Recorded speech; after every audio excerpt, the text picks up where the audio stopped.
Hi everyone, thanks for taking some time out to be here. Great day to be talking about silver, at least from my perspective. So my talk today is the next opportunity in silver. So that's what the silver chart looks like, and it doesn't even include the last couple of days of gains. So silver's up 356% in the last 2 years. And, somebody asked me not long ago, how did you know silver was cheap at $20? And I said, well, that was easy. Nobody wanted to talk to me. That's not the case today. So, frankly, there's still plenty of opportunity, but it is becoming harder to be a contrarian. And I'm not just talking about silver assets in general, whether it's general stocks, gold, uranium, a lot of things are moving up. And the explanation for that, to me at least, is, especially when it comes to hard assets, is money printing. So there's a lot more money out there than there are assets, and it's driving everything up. Here's one way I know that silver, believe it or not, still looks cheap, even at these prices. So if you look at that peak, that was silver in 1980. Yeah, so that bump that you see in 2011, that's when silver went back to $50. So that's silver at $50 versus the S&P. And now that I had to put a circle around it because it's just sort of slightly ticked up right at the end there, early 2016. That's where silver is versus the S&P. So silver versus stocks is very, very cheap.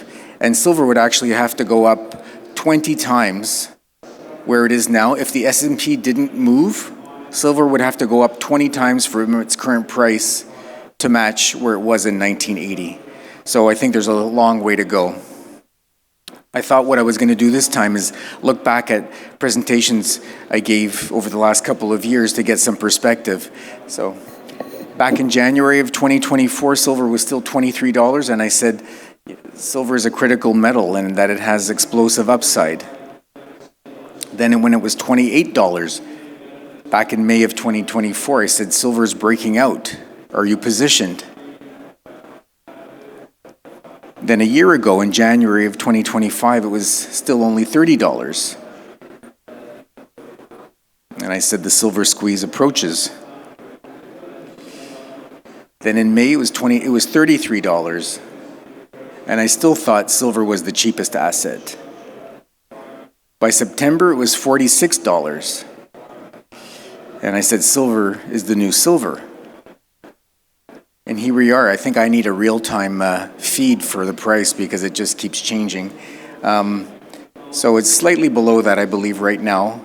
But I think we are entering sort of a different phase for silver where the opportunity is going to be what I'm about to lay out for you. So a few things have happened in the last year that I think are pretty notable in the silver market. Just about a week and a half ago, the U.S. Mint suspended sales for a few days. They were saying they needed to reprice their silver eagles. So they stopped sales, came back a couple of days later, made them available again, and the price had jumped by $90, which was a 90% increase.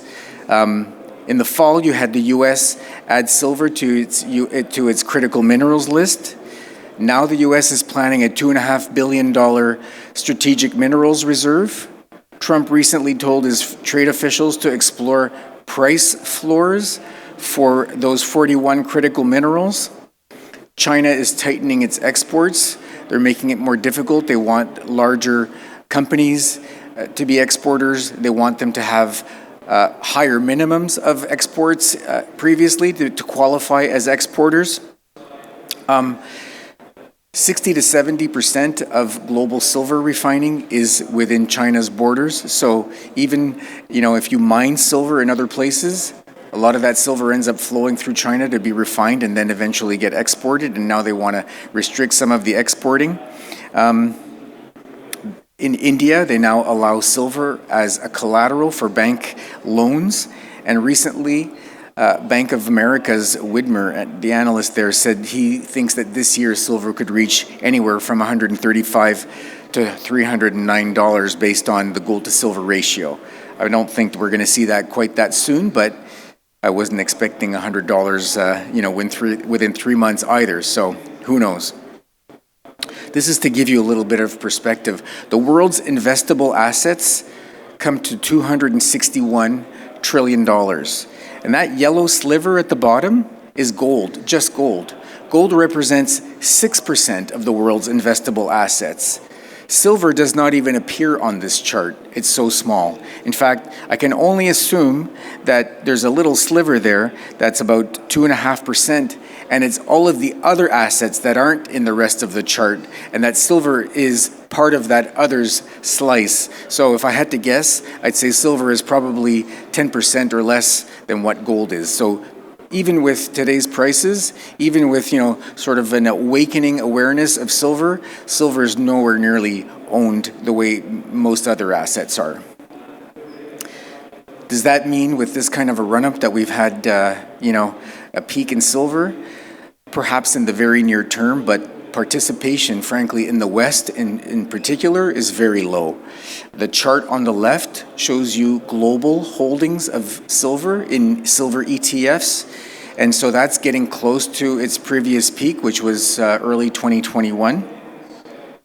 The chart on the right is the SLV ETF, which is the world's largest silver ETF, which is a US ETF, and we've got a long way to go for silver holdings in SLV to reach the peak of early 2021. So what that tells me, and what I'm also hearing from silver bullion dealers, is that they're actually buying more silver right now from investors or sellers than they are selling.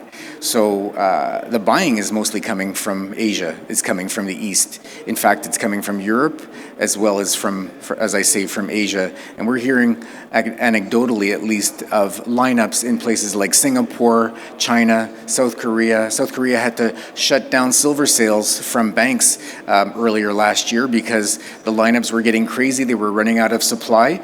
So that just gives you some idea of how, in some places at least, the interest and the buying is certainly heating up. But we're not anywhere close to a mania yet. This I thought was kind of interesting. These are numbers from the Silver Institute, and these are numbers that come from the month of November. So they put out their annual report every April, and they readjust after more of the year has gone by for what they've seen in terms of developments, in terms of market balance, potential supply deficit, and so on. However, what's interesting is that the Silver Institute keeps the silver ETF holdings as a separate line item. If you look at the full version of this chart, which is a lot more data above what you see here, you see consumption from industrial demand, from jewelry, from silverware, photography, all these different applications. And it shows you normally, well, actually you do see here the market balance. So in that rectangle, that vertical rectangle over on the right in 2025, the market balance means of minus 95 means that they're expecting a deficit in 2025 of 95 million ounces, which is about 10% of the overall silver market. When they came out with their original numbers in April, they were saying it would be like 117 million ounces. So they've actually adjusted it down, saying that silver demand was going to fall, which I thought was almost laughable, frankly, for 2025. But where they show separately in that line below is where you see net investment in ETFs. And in 2025, that number is 200 million ounces. The original number they had back in April was 70 million ounces. And I said, that's completely wrong. That's not going to happen. We're going to see investors come back into the market, and that's going to be a multiple of the 70 million ounces. And sure enough, they revised it back in November to 200 million ounces. We'll see next April what those final numbers turn out to be. But the important part of this is if you look in that red box across the bottom, if you include the silver that flows into silver ETFs, we're going to be at the largest deficit that we've ever seen in the silver market, 295 million ounces. That's almost 30% of an entire year's supply is going to be in deficit. So that silver has to come from somewhere. Some people are selling it back. Most of it's coming from the exchanges that have stockpiles, but those stockpiles are shrinking quickly, and that's in part what's helped to push the silver price a lot higher. More info showing how tight the market is. Silver inventories, silver stockpiles have been falling in China, for example. They've been falling in other markets. The three big exchanges are New York's COMEX, the LBMA in London, and then China's Shanghai silver exchange. Well, I liken this to a bit of a shell game. You've got the three shells, which are the three silver markets, and it's the same amount of silver. It's just being shifted around. If New York is tight, London ships to New York. If London is tight, China ships to London. But you lift the shells, and the silver is under one of those shells, and it's actually shrinking. So, that hasn't changed the amount of silver. If anything, it's gotten smaller. Silver lease rates also speak to how tight the market is. Industrial consumers don't have the option of saying, well, I'll wait, or I'll wait till the price comes down, or I won't just produce whatever I normally produce, solar panels or, relays or microchips, whatever these things are where they're consuming the silver. They need their silver. So many times they're willing to pay a significant premium to get it. And when the market's this tight, then you have lease rates that shoot up. This is an interesting chart that I've used before. It comes from a couple of years back. It was put out by Bank of America, and they projected deficits in different metals, base metals plus platinum and silver. And so it turns out that on those projections going out to 2030, they thought silver would be the market with the biggest deficit to the tune of over 100%. So how could you be in deficit of the entire amount of silver that you need in 1 year and not have a huge crisis, basically? So we'll see how that gets resolved. I doubt we'll have 100% deficit in 4 years, but again, it speaks to how tight this market is. And yet the speculators have not even started to participate. Commitment of traders is on the futures exchange. You've got what we call smart money, which is the larger players. Usually they're investment banks or they're actual mining companies that want to hedge their production. And then you've got speculators who are considered the dumb money, frankly.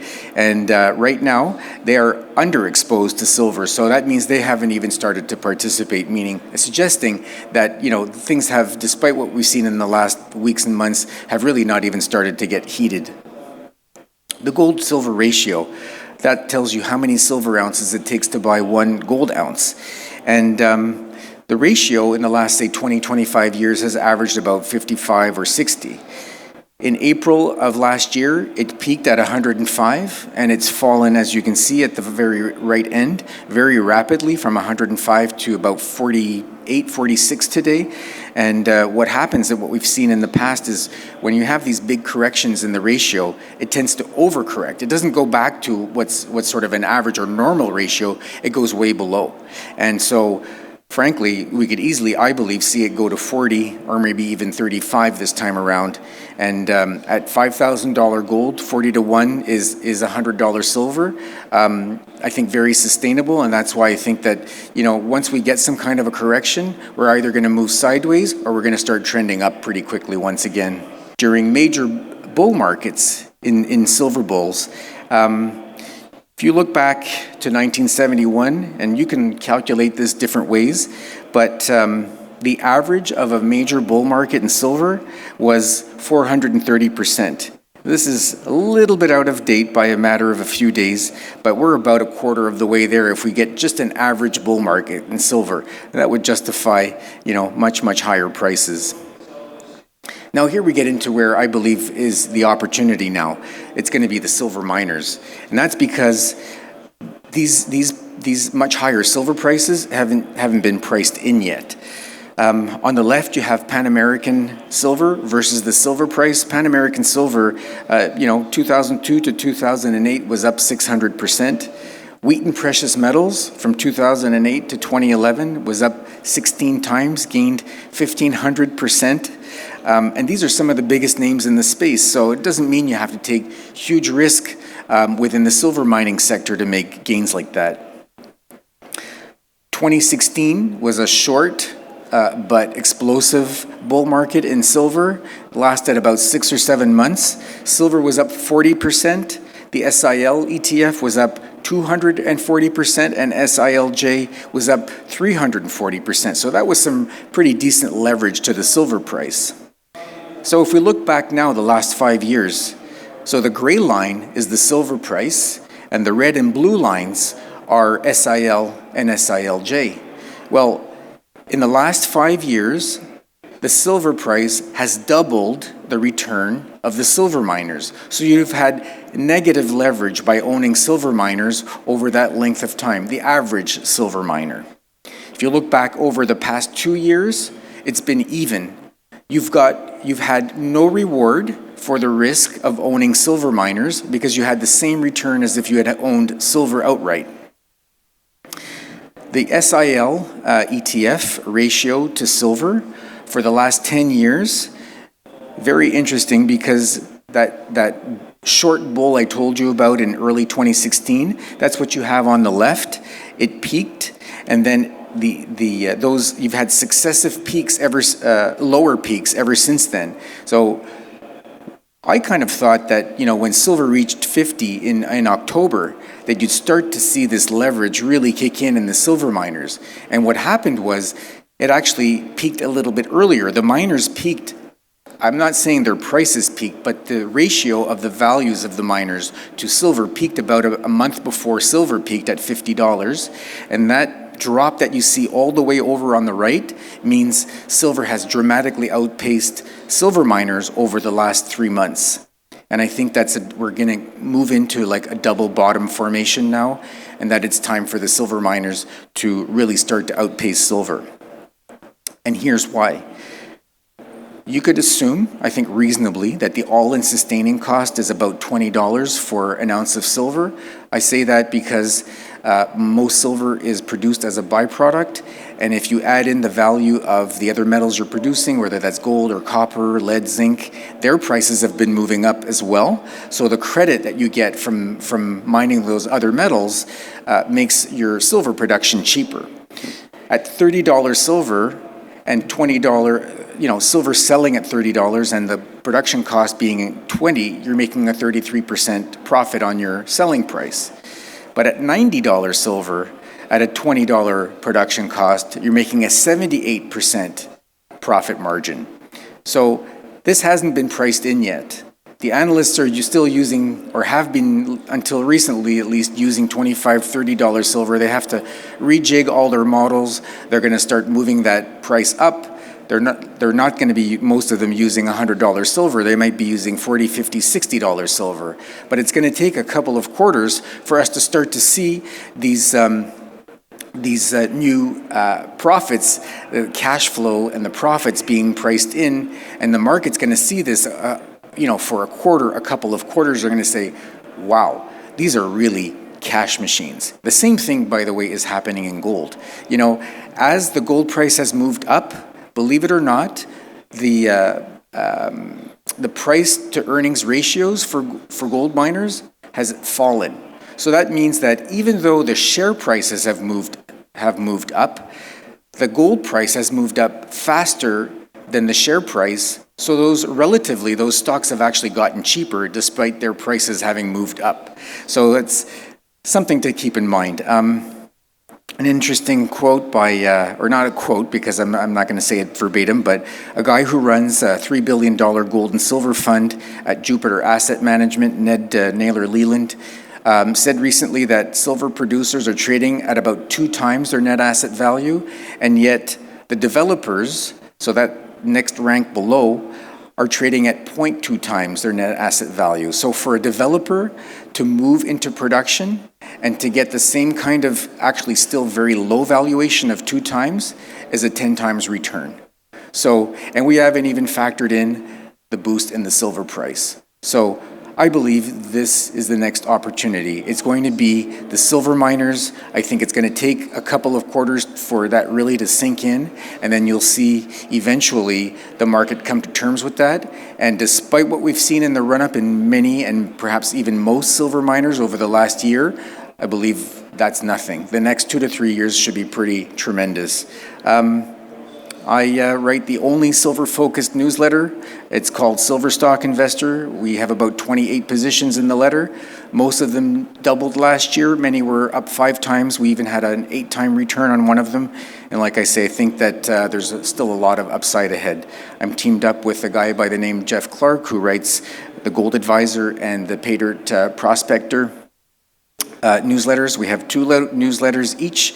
There's a premium newsletter for people who want to get into private placements, and we're growing. Hired a senior analyst recently. We have a marketing manager. We have a geologist that is actually reviewing many of our stock picks, and it's time to get involved. But you have to remember, patience is the rarest commodity. Thanks very much.